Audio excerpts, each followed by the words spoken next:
More than 990 million Indians have already triggered the election process in one of the world's largest democracy, which is India. The first phase of election started off from April 19th and will go on till early part of June of the year 2024. The ruling BJP or Bharatiya Janata Party, which is led by current Prime Minister Mr. Narendra Modi, is seeking the third term. If one was to go by the economic growth figures alone, the Modi government's performance has been impressive. When Mr. Modi came to power as Prime Minister in the year 2014, the economic growth was sluggish. A series of high-profile corruption cases led to loss of confidence among investors in the Indian economy. But since the year 2014, India's gross domestic product per capita rose from $5,000 to $7,000 per annum, an increase of over 40%. These calculations use PPP or purchasing power parity, a way of calculating general purchasing power over time and between countries. This growth occurred in spite of the attempt by Modi government at the initial phase of its term to take rupees 500 and 1000 rupees notes out of the circulation. Scrapping the notes led to an acute cash shortage, slowing the growth in per capita GDP from 6.98% in the year 2016 to 5.56% in the year 2017.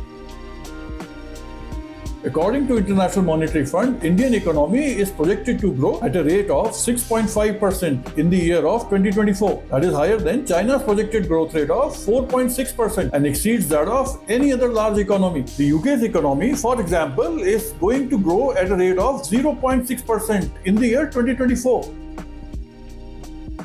However, recent estimates also suggest that inequality in India is at all-time high. Growth, when it has occurred, has seemingly been unequal. A key challenge facing Modi government in its next term is to convert higher growth into productive jobs, while also curbing the excess wealth of India's economic and political elites. Before we move forward, please do subscribe to the channel if you are interested in subjects of business, economy and management.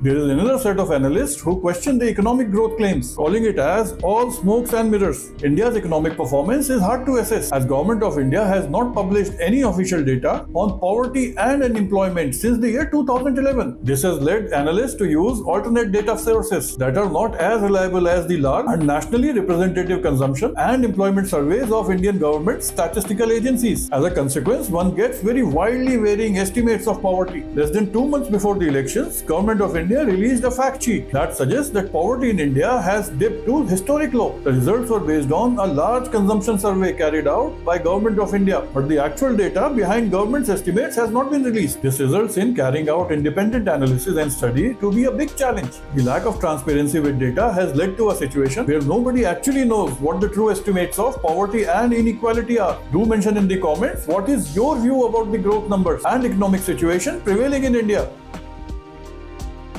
The second term of Modi government was marked with the new welfarism. In its second term, Modi government placed a high emphasis on delivering public goods and social welfare programs in a less corrupt way. This saw the launch of a massive rural road development and construction program and enrollment of roughly 99% of Indians into Aadhaar, a digital ID system linked to fingerprints and iris scans. The Aadhaar rollout in particular has allowed state government and central government to distribute benefits to the poor directly through their Aadhaar linked bank accounts. It has also helped to curb leakage in the delivery of subsidies to the poor households, which has long been the bane to India's welfare delivery system. Essential goods such as toilets and gas cylinders, which are normally privately provisioned, are supplied in the large numbers by the government. This has led to the new welfarism in India, as put by Indian economist and former chief economic advisor to Government of India, Mr. Arvind Subramanian. The delivery of welfare programs occurred most rapidly during the pandemic. For example, the Government of India's food subsidy bill increased by nearly 5 times between year 2019 to 2022, ensuring people were able to access affordable food grains. There have been other areas of success too. The proportion of Indian villages with access to electricity climbed from 88% in the year 2014 to 99.6% by close of year 2020, and over 72% of Indians now hold bank accounts at any of the financial institutions, and this is up from less than 50% in the year 2014. These massive transfers of cash, along with greater provision of goods and services to India's poor,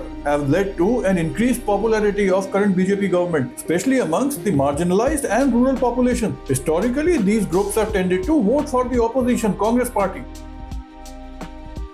Now the big challenge for current government, lack of good jobs. If you have subscribed to this channel, let's move forward. The Modi government has definitely grown India's economy, but has not been successful in creating productive jobs for the large proportion of India's labor force who are unskilled and poor. Around 40% of Indian workers remain in agriculture and only 20% work in manufacturing jobs or business services such as IT. Various pre-poll surveys suggest that increasing unemployment and inflation are source of concern for many voters. The Make in India program, which was launched by Modi government as soon as it came to power in the year 2014, aimed to reduce the cost of doing business in India. This was followed by the most recent productivity-linked incentive schemes in the month of November 2023. The scheme offered about $24 billion in the industrial incentive to boost domestic production in key manufacturing sectors from electronic products to drones. However, the manufacturing share of output remained the same. For India to emulate the labor-intensive industrialization success of China, deeper structural reforms are needed in the country's product, labor and credit markets. But this will be politically difficult to do as it involves taking on India's powerful conglomerates and trade unions. As the Modi government seeks third term in the office, a key challenge that lies ahead is creating productive jobs outside of agriculture for countries increasingly educated and aspirational youth. Any suggestions from your side for times ahead for Mr. Modi? Do mention them in the comments. Be inspired, keep building.